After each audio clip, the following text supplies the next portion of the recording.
Hi friends, সবাই কেমন আছো? আশা করি খুব ভালো আছো। তো আজকে শনিবার, আজকে হচ্ছে বাবা বড় ঠাকুরের পুজো দিতে যাব।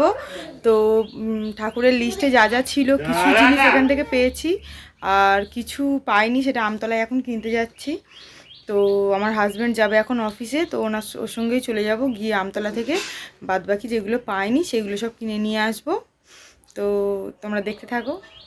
তো দেখো আমরা বেরিয়ে পড়েছি। তো ও অফিস যাচ্ছে, আমাকে আমতলায় নামিয়ে দিয়ে ও চলে যাবে। তো আমরা আমতলার কাছাকাছি চলে এসেছি, আর আমার হাজব্যান্ড চলে গেছে, আর আমি এখন বাজারটা করব বলে বাজারের ভিতর ঢুকে পড়েছি। তো অনেক কিছু বাজার করার আছে। বাজার বলতে ঠাকুরের শুধু ধুতিটাই নেব, আর আমাদের মানে মিষ্টি, ফল, তারপরে ফুল, এইগুলো এখান থেকে নিয়ে যাব একেবারে টাটকা টাটকা। তো ওই জন্য বাজারের ভিতরে যাচ্ছি। তো এখন যাচ্ছি দশকর্মার দোকানে। তো দেখো এই দশকর্মার দোকানে চলে এসেছি, আর এখান থেকে ধুতিটা আমি নিয়ে নিলাম, নীল ধুতি। আর ব্রাহ্মণ ঠাকুর বলেছিল যে 5টা পান লাগবে, তো ওই জন্য এখান থেকে আমি 5টা পান নিচ্ছি। তো বললাম বেশি বড় পান দিতে হবে না, মাঝারি দেখে 5টা পান দিতে। তো উনি মাঝারি মাঝারি 5টা পান বার করছে। তারপরে আমার ফলের দোকানে চলে এসেছি। তো এখান থেকে ফলটাও নেওয়া হয়ে গেছে। তারপরে চলে এলাম ফুলের দোকানে, এখান থেকে ফুলটাও নিয়ে নিচ্ছি। এখানে জবা ফুলের মালা নিয়েছি, আর নীলকণ্ঠ ফুলের মালা, আর একটা আকন্দর মালা নিয়েছি। আর এখানে দেখো লাইভ বানিয়ে দেওয়া হচ্ছে, যার মালা পছন্দ হবে না সে যদি বলে আমাকে মালা বানিয়ে দেওয়ার জন্য, তো ওখান থেকে মালা বানিয়েও দিচ্ছে। আর ফুল টুল নেওয়া হয়ে গেছে, চলে আসছিলাম।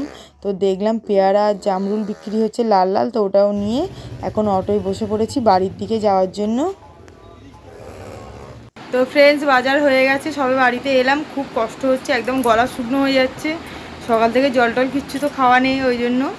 আর এদিকে বোন চলে এসছে, এই যে বসে আছে আমার সঙ্গে। বিকেলে মন্দিরে যাবে, কেননা একলা তো খুব অসুবিধা হবে ওইগুলো কাটাকুটি করতে, তারপর ছুটকি আছে। তো ওই জন্য ও আমার সঙ্গে যাবে, ওই জন্য দুপুরবেলা চলে এসছে। আর এই যে তিয়াসা কোদাল দাঁতগুলো বার করে আছে। তো ফ্রেন্ডস, আমরা পুজো দিতে যাবো বলে একদম রেডি হয়ে গেছি। তো আমি একদম শাড়ি টাড়ি পরে নিয়েছি, আর এই যে আমার পুচকু একদম রেডি হয়ে গেছে, আর বোনও এই যে সাজুগুজু করছে, ও অলমোস্ট রেডি। মামা উঠে দাঁড়াও, একবার দেখি তো তোমার ড্রেসটা। এই দেখো কি সুন্দর ড্রেস পরেছে মাম্মাম, কি সুন্দর ড্রেস পরেছিলে মাম্মাম। তোমার চোখে জল কেন মাম্মা? তো এবার আমরা যাব পুজোর জন্য। তো দেখো এই ব্যাগে একদম ভর্তি করে সমস্ত জিনিসপত্র নিয়ে নিয়েছি, আর আমরা এই যে তিনজনে বেরিয়ে গেছি।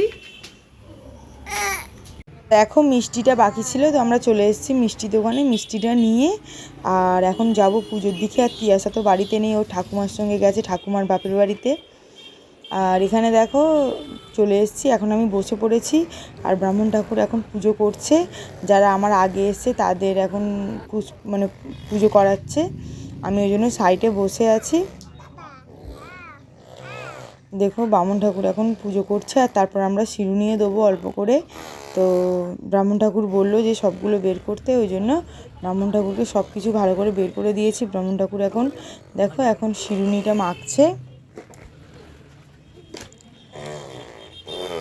তো এই ফার্স্ট আমি কোনো মানে পুজো তুললাম, তো বড় ঠাকুরের পুজোটা তুললাম। তো দেখো শিরুনিটা মাখা হয়ে গেছে, আর এখানে আমি ওপর থেকে একটু কিশমিশ বাদাম ছড়িয়ে দিলাম। আর এখানে ঠাকুরমশাই দিল মোমবাতিটাও জ্বালিয়ে দিলাম। আর ঠাকুরমশাই সব ধূপগুলো জ্বালিয়ে ঠাকুরের সামনে রেখে দিল। তো আজ যেহেতু শনিবার, তো ওই জন্য প্রচণ্ড ভিড় হচ্ছে, আরও মানুষজন আসছে, ভিড় হচ্ছে। ওই জন্য আমি যেহেতু পুষ্পাঞ্জলি দেবো, ওই জন্য আমারটাও ওই জন্য দেরি হচ্ছে, আমি অনেকক্ষণ এসেছি। তো যারা শুধু পুজো দিতে এসছে ওদেরকে ওই জন্য তাড়াতাড়ি ছেড়ে দিচ্ছে, আমি যেহেতু পুষ্পাঞ্জলি দেবো তো ওই জন্য আমার দেরি হচ্ছে। তো আমার হাতে একটু গঙ্গা জল দিল, আমি এখন দিচ্ছি পুষ্পাঞ্জলি। তো ব্রাহ্মণ ঠাকুর মন্ত্র বলছে, আমি মন্ত্রের সাথে আমি এখন পুষ্পাঞ্জলি মানে দিচ্ছি। আর আমার পুচকু তো প্রচণ্ড বিরক্ত করছে, ওকে একদমই রাখা যাচ্ছে না। তো আমার পুজো কমপ্লিট হয়েছে। তো দেখো পুজো কমপ্লিট হয়ে গেছে, আমি ব্যাগে করে সমস্ত কিছু প্রসাদগুলো নিয়ে বেরিয়ে গেছি। তো এখন যাচ্ছি অটো করে বাড়ির দিকে। তো আজকের ভিডিওটা ফ্রেন্ডস এই পর্যন্তই। কেমন লাগলো অবশ্যই জানাবেন, আর যদি আমার ভিডিওটা ভালো লাগে অবশ্যই একটা লাইক করে দেবেন, চ্যানেলটা সাবস্ক্রাইব করে দেবেন। টাটা।